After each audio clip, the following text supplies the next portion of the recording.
Have you ever wondered, are they truly a narcissist or are they simply avoidant? Perhaps you're puzzled by the conflicting behaviors in your relationship. One day they're close, the next they're distant, and you can't help but wonder what's really going on. To understand this, you need a bit of keen observation and some insightful information. And that's exactly what we'll be exploring today. The difference between a narcissist and an avoided person can seem blurry at first glance, but there are actually clear signs if you know where to look. The interesting thing is that while both types of individuals can leave you feeling unloved or not good enough, the reasons why and the ways they exhibit these behaviors are completely different. So what makes the difference? How can you tell which type of person you're truly with? More importantly, what can you do to protect your emotions and needs in such a relationship? Let's delve into each aspect to uncover the truth and find the answers. Because ultimately, the most important thing isn't about labeling someone, but about understanding whether this relationship is truly right with you. If you're ready to uncover the psychological secrets I'm about to reveal, comment "I am strong." This knowledge will not only help you better understand your emotions, but it could also be a game changer in your relationships. Don't miss this opportunity to take control of your... First, let's explore the similarities between these two personality types that can easily lead to confusion. Both avoidant and narcissistic individuals share striking similarities in how they interact within relationships and with their emotions. Firstly, both tend to be self-centered rather than other-oriented, which becomes particularly apparent after the honeymoon phase of a relationship phase. They are often unwilling or unable to create deep emotional connection due to a lack of self-awareness and emotional maturity. This doesn't mean they don't have feelings, but rather that they struggle to express or process them constructively. One of the most noticeable similarities between avoidant and narcissistic individuals is their poor ability to confront and handle conflict, a crucial aspect of any relationship. When disagreements arise, both readily employ defense mechanisms to shield themselves from feeling threatened. Instead of calmly and rationally discussing the issue, they tend to blame their partner. For them, disagreements are not opportunities for greater understanding, but threats to be eliminated through attack or defense. Both of these things are athletes' engagement with their humanities, gratifying and persistent with small standards. This hypersensitivity to criticism also leads to stonewalling, a very characteristic response of both personality types. Stonewalling is when they abruptly shut down, cease communication, or simply walk away from an argument without offering any solutions or direction. To you, this behavior feels like punishment, leaving you feeling abandoned and isolated, but for them, it's a way to protect themselves. However, this silence not only exacerbates the problem, but also creates a growing distance in the relationship. Both avoidant and narcissistic individuals also share a tendency to downplay the importance of emotions, not just those of others, but also their own. They often view emotions as burdens, unnecessary, or even signs of weakness. This not only makes it difficult for them to empathize with others, but also disconnects them from their own inner experiences. You're too sensitive, or that's not my problem. This behavior not only hurts you, but also it creates an unsafe communication environment where your emotions are dismissed and disrespected. Furthermore, both types rarely apologize or take responsibility for their actions. For them, admitting mistakes or apologizing is not only difficult, but seemingly impossible, as they see it as a form of weakness or loss of control. Instead of taking responsibility, they tend to justify their behavior or shift the blame back onto you, leaving you not only with hurt feelings, but also feeling okay. Ego and confidence are also areas where avoidant and narcissistic individuals share many similarities. Both often have a fragile ego, easily wounded, but they react in very different ways. Meanwhile, avoidant individuals tend to keep their distance from others, and maintain absolute independence as a way to protect themselves from feelings of rejection or failure. They avoid situations where they be careful when you're at the store. Snap the bug, who's us here? Despite their differing behaviors, both types are grappling with deep seeds of feelings of shame, unawareness, and a fear of narcissism. Another commonality is that conversations with both avoidant and narcissistic individuals often remain superficial. In the early stages of a relationship, they may appear charming, engaging, and even display a level of interest that seems profound. However, over time, you'll notice a lack of true intimacy and connection. Narcissists may initially overwhelm you with their attention and energy, a phenomenon known as love bombing, but as the novelty wears off, they gradually withdraw from their emotional role.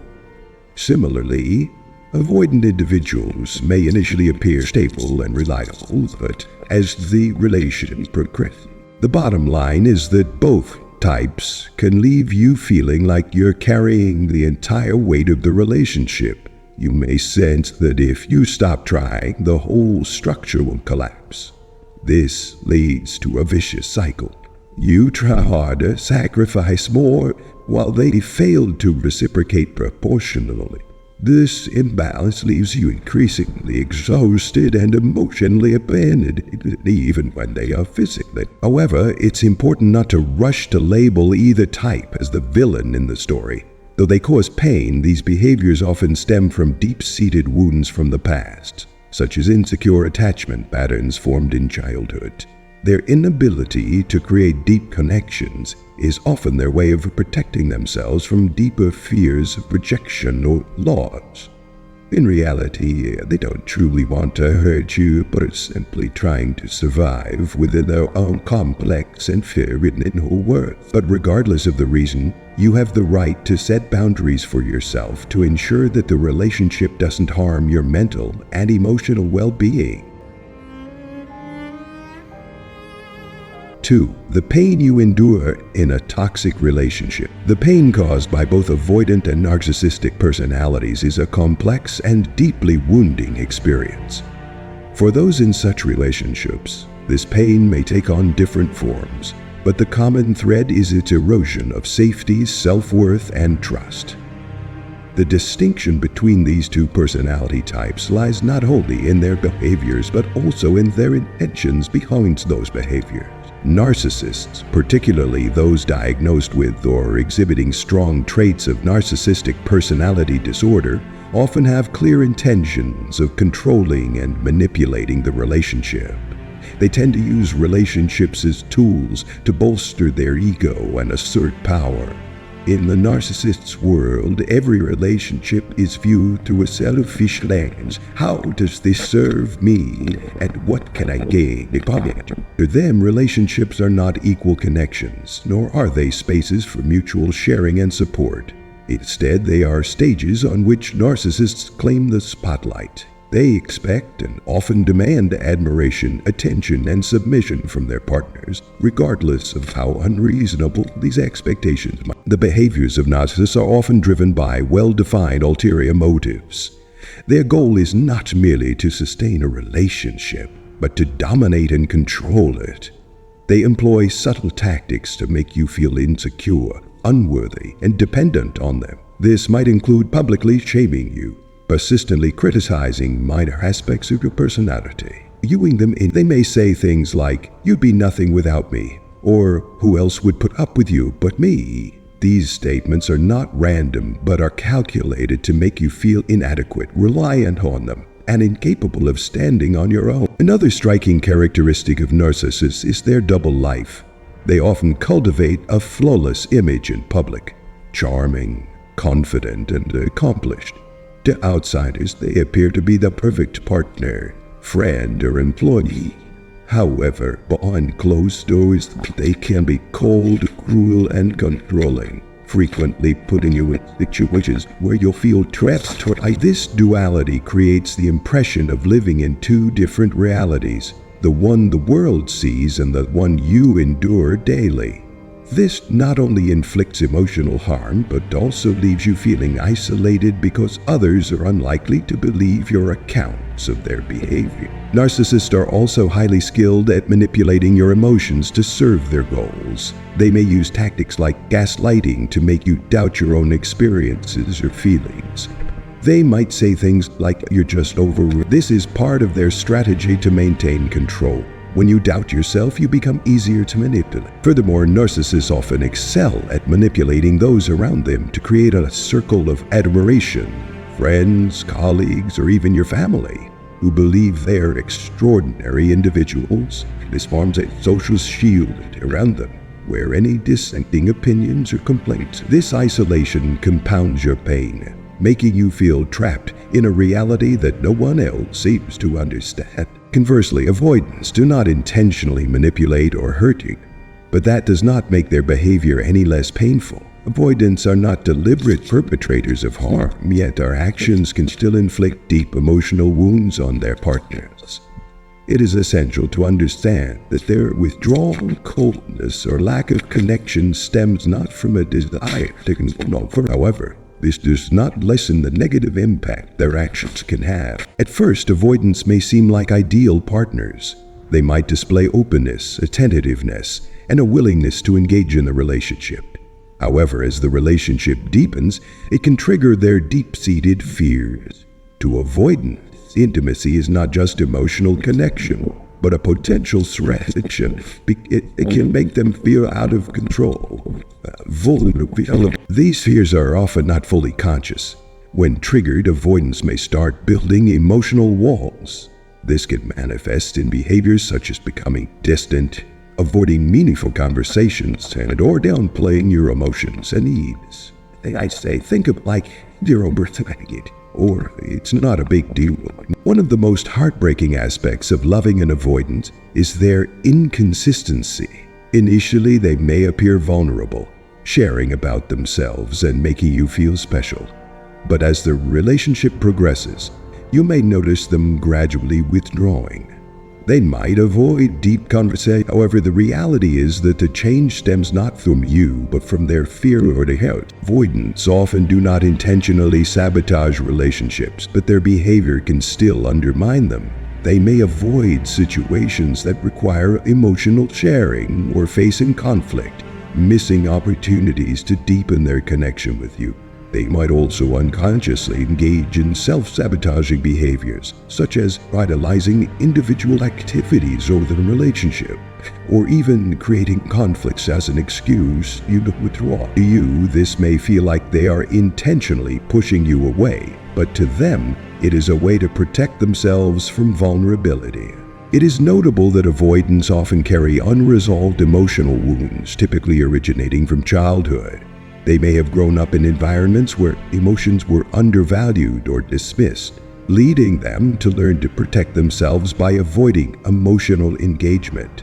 They see independence as the only way to. This is not something they do deliberately. It is a long-established self-protective mechanism. The painful reality is that these behaviors not only hurt you, the key difference lies in the motives and nature of their behaviors. Narcissists typically act consciously and with clear objectives, whereas avoidants are often driven by neural and defensive mechanisms they do not fully control. They fear that opening up will lead to pain. Thus, when they feel a relationship entering a vulnerable zone, they withdraw, saying things like, "This relationship feels suffocating. Are you too demanding?" And it continues, the unfortunate reality is that these behaviors, whether from narcissists or avoidants, can leave you feeling inadequate, unloved, and unworthy. Understanding the motives and mechanisms behind their behavior is a crucial step toward healing.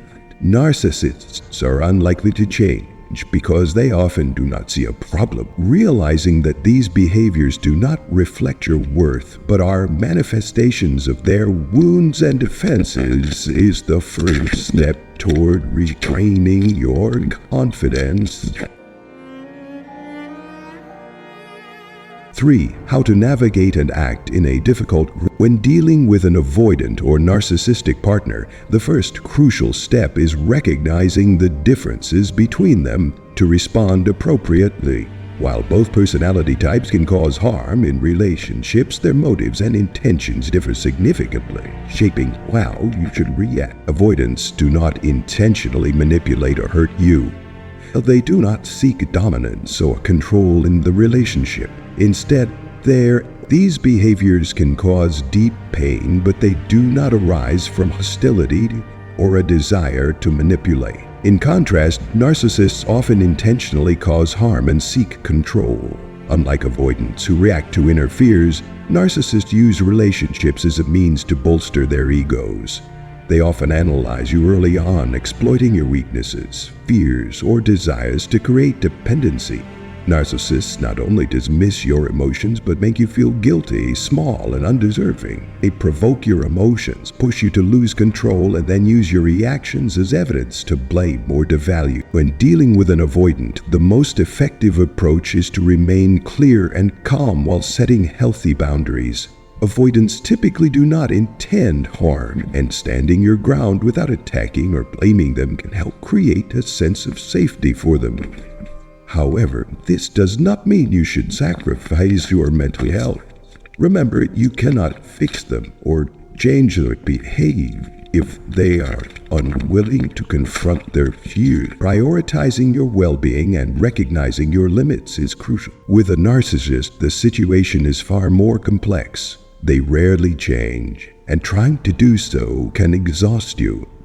It is also important to understand that you do not have to tolerate or justify anyone's behavior, whether dealing with an avoidant or a narcissist. If the relationship consistently hurts you or makes you feel unsafe, you have the right to reassess its role in your life. Ask yourself whether you are receiving the basic of trust, respect, empathy.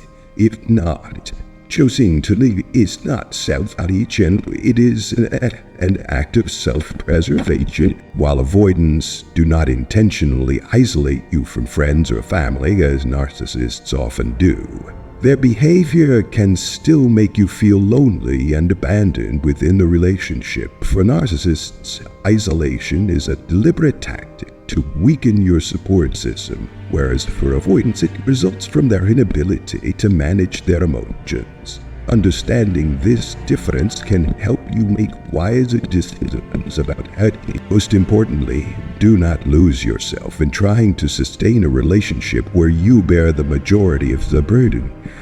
Whether facing an avoidant or a narcissist, yet your mental and emotional health must come first.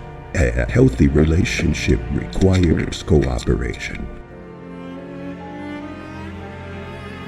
4. Belief in yourself, the key to building healthy relations. Believing in yourself is an essential foundation for building healthy relationships, especially if you are or have been in a relationship with someone who is avoidant or narcissistic. The first and most important thing to remember is that you cannot change someone else, nor is it your responsibility to do so. If you're trying to deeply understand your partner, thinking you can get inside their head to change how they reach you, you're headed in the wrong direction.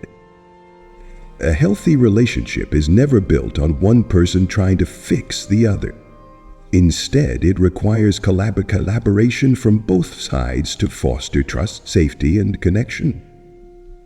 You deserve a partner who is willing to put in the effort to make the relationship work. A truly caring person will exhibit humility, self-awareness, and accountability for their behavior. They will acknowledge mistakes and work to repair them. If your partner disrespects your boundaries, disregards your feelings, or has no intention of building a relationship based on kindness and empathy, the core issue is that they fail to meet the minimum criteria for sustaining a healthy relationship. The real work of a relationship lies in building a strong foundation based on kindness, care, and mutual respect. A healthy relationship requires honesty, vulnerability, and intimacy, the ingredients that create emotional safety between two people. It's about understanding each other's needs and prioritizing. And this isn't a complicated formula, but it does require both partners to be willing to invest time, energy, and emotions into the relationship.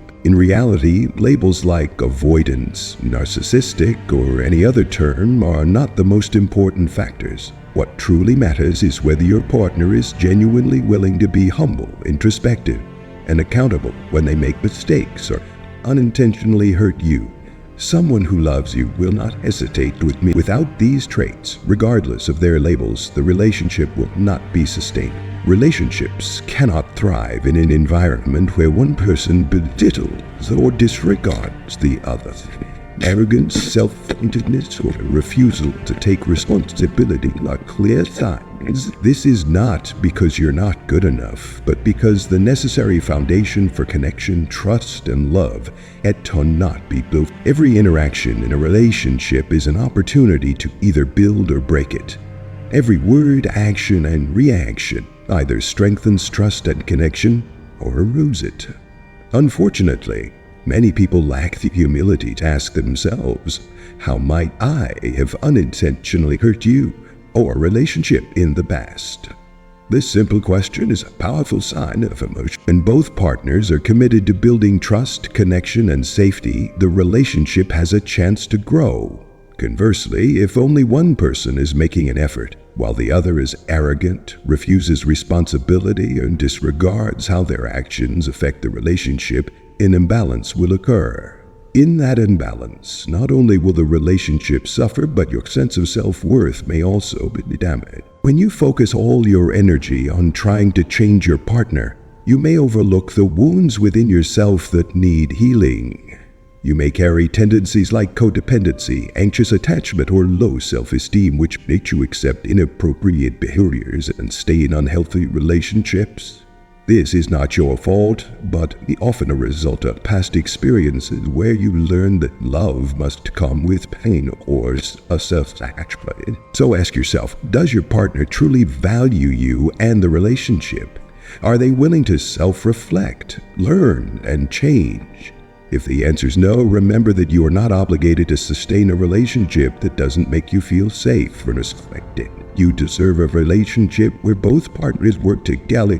The first step to breaking this cycle is recognizing your own worth. Remember, you deserve to be treated with respect, kindness, and care. You should never tolerate. This may mean letting go of unhealthy relationships. Yes, it's scary, especially if you're accustomed to accepting inconsistent love from childhood. But true love is not like that. And true love is warm, consistent, and intentionally serves you in the areas where you need it most. It doesn't demand that you sacrifice yourself to maintain the relationship, but instead encourages you to grow and become the best version of yourself. Ultimately, believing in yourself not only helps you build healthy relationships, but also lays the foundation for you to confidently face any challenge in life. It's a journey of discovering your true worth, freeing yourself from unnecessary ties, and opening the door to meaningful, genuine connection you deserve. 5. Healing within, the journey to rediscovering your self-worth. The journey of inner healing begins when you realize that trying to cast the avoidant or narcissistic partner as the villain is no longer necessary. Healing is not about changing others, it's about learning how to change yourself. Your boundaries, reactions, and approach to relationship. When you truly step into your words will be invalidated, your emotions dismissed, and all your efforts to be heard will end in frustration. The key to healing is recognizing that you don't need to prove your worth to those who refuse to see. You know you're making progress when you focus on becoming the best version of yourself. They cannot be accepted or justified, no matter the other person's motives. By defining that these actions are unacceptable, however, you might face the question, what if they don't respect my boundaries? The painful truth is that if someone cannot or will not respect basic boundaries, they are not ready to engage in a healthy relationship. This doesn't necessarily make them a bad person, but it does make them an unsuitable partner for you. The reality is that a relationship requires two people working together to build trust and safety, but it only takes one unwilling participant to render it unsustainable. Your job is not to prolong an imbalanced relationship, but to step away from the path of harm. This doesn't mean giving up immediately. Try your best to establish boundaries, communicate your needs clearly, and offer opportunities for mutual growth. Some partners may be receptive and willing to change. In such cases, you can collaborate to create mutual agreement. Learn to handle conflicts healthily and eliminate toxic traits from both sides. But if they refuse, it doesn't make you a failure. It simply shows that they are not ready to join you on the journey of building a healthy relationship. Is it painful? Undoubtedly. But you'll leave with peace of mind, knowing you did everything you could. You gave the relationship a genuine chance without sacrificing your values. And you don't need to feel ashamed. You are taking time to grieve, experience all your. Ultimately, the journey of inner healing is about rediscovering your worth and freeing yourself from unnecessary bonds. You learn to set boundaries, not to punish others, but to protect your emotional space. You learn to love and respect yourself, opening the door to the relationships you truly deserve. Relationships based on kindness. And if you have to let go of an unhealthy relationship, remember that it is not a failure but a step forward toward a life where you are truly loved. At the end of this challenging journey, you'll realize that what truly matters is not who you face, being a narcissist or an avoidant, but how you learn to face yourself. Distinguishing between behavioral patterns and understanding the motives of all your choice is a necessary step, but it's not my final destination. The real goal lies in understanding that your self-worth isn't defined by how others treat you. Remember, a healthy relationship is always built from both sides, grounded in empathy, respect, and willingness to face challenges together. If you've done your best, but still don't receive cooperation, have the courage to let go. Letting go is not getting a failure. It's a brave act of protecting your emotional safety and opening the door to a brighter future. Healing is not about fixing others. It's about reconnecting with yourself. This journey may not be easy, and there will undoubtedly be times when you doubt yourself or feel lonely, but be patient. In the end, you are not just someone who overcame challenges in relationships. You are someone creating a new story, a story of growth, freedom, and true self-love. This is a story you have full control over, and you are its protagonist. Write your next chapter with courage, hope, and the conviction that you deserve nothing but